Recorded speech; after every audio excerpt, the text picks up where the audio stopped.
Let me tell you about ProHealthConnect.com. It's transforming healthcare payments, providing retailers a seamless process for over-the-counter and healthy benefit programs. By connecting retailers, health plans, and payment processors, ProHealth Connect creates one powerful, unified network. They empower independent grocers and pharmacies to accept health benefit cards without changing how they do business. With over 10,000 locations nationwide, helping more than 1.3 million people access the care and nutrition they need. Go to ProHealthConnect.com. Katz and Cosby, entertaining and informative on the Red Apple Podcast Network. This is stunning that in New Jersey last night, they elected Dr. Adam Homaway, and he is a plastic surgeon, but ties to a convicted terrorist, the Blind Sheikh, tied to the World Trade Center bombing back in 1993. And let's bring in Andy McCarthy now, former assistant U.S. attorney for the Southern District. He was one of the prosecutors who went after the Blind Sheikh and had a very successful prosecution. I remember that well. Andy, it's great to have you back here on the show. This is Rita. We have Judge Weinberg and also Rudy Washington. Fill us in. First of all, your reaction that this guy was picked in the primary last night. It's a blue district, so he's probably going to Congress. This guy claims, I sort of knew him a little bit. He was his interpreter, right? He was his translator.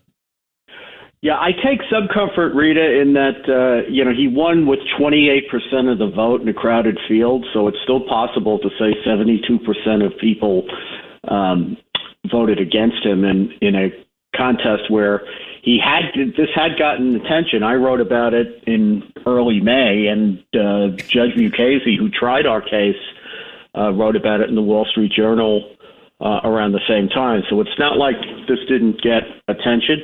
But I'm not really surprised. I wrote a book in 2010 called The Grand Jihad, which was about the Muslim Brotherhood's infiltration activities in the West.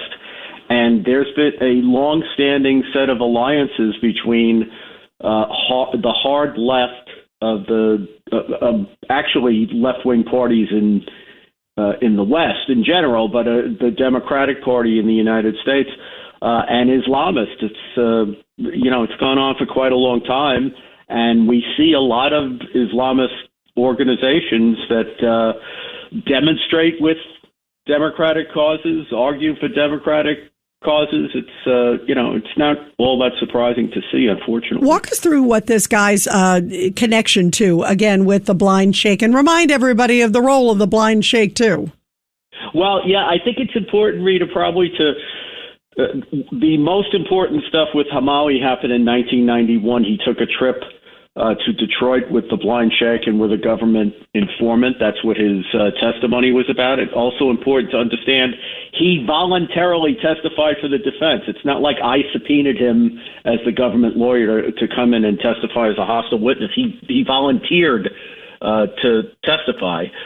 The Blind Sheikh was a very important figure in Islamist circles, in jihadist circles. When he came to the United States in 1990, he had issued the fatwa or the Sharia law edict approving the murder of Anwar Sadat, the president of Egypt, who made peace with Israel. So he was a well-known, notorious figure when he came here. We had a government informant who testified that in 1991 he drove the Sheikh and other guys to this conference in Detroit, and basically the Sheikh asked him, when this guy was in the Egyptian military, why didn't you turn your guns on Mubarak, who was, of course, Sadat's successor? Hamawi's main reason for being called to testify was kind of stupid, I think, on their behalf. It was to say that he couldn't recall hearing such a conversation. But from our perspective, the evidence that the Blind Sheikh wanted Mubarak killed was overwhelming. And by testifying, Hamawi merely corroborated what our witness said, that this trip to Detroit had happened. So I think in the end he was much more of a net positive for us than for the defense. And he did end up testifying that even though this conference in Detroit was supposed to be about Sharia economic principles, the Blind Sheikh spent his time talking about jihad. The guy conceded that, he talked about war on the United States, war on Israel, and he basically shrugged his shoulders and said, yeah, he talked about jihad. That's what he did. Like he was always talking about jihad, So he's hanging around a guy who's always talking about jihad. He translated for him, right, for a few years. And he's been an apologist for all these many years. Is that correct, and he's still anti-Israel. He's still bashing Israel. Yeah, and it's beyond that. I mean, he went to Bosnia. I thought this was very interesting because the guys in our trial, Reed, I'm sure you'll remember this, they were caught planning simultaneous bombings. After the World Trade Center was attacked, simultaneous bombings of New York City landmarks. And we had such strong evidence against them that they really couldn't say they didn't do it. So their defense was that they had actually been training to go to Bosnia. They weren't really planning an attack on New York. And that was because the blind sheikh and people like him were always telling people to go to telling Muslims to go to the fields of jihad around the world, like Afghanistan and Bosnia, and participate in the jihad. And it turns out that Hamawi went to Bosnia. Now, I think he functioned as a doctor, but he did so under the auspices of an outfit called Benevolence International Fund, which was later designated as a front organization for Al-Qaeda, and I believe that the Treasury Department shut it down. Wow.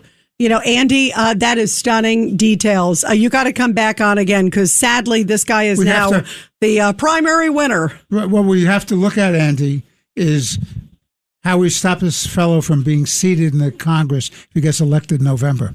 Yeah, you got to come back on that one. We have to discuss that one, Andy. Andy, come back soon. You got 72% of voters, I think, are open-minded on that. Yeah, and you got 100% in the studio and on the phone. Thanks, Andy. Andy, thank you very much.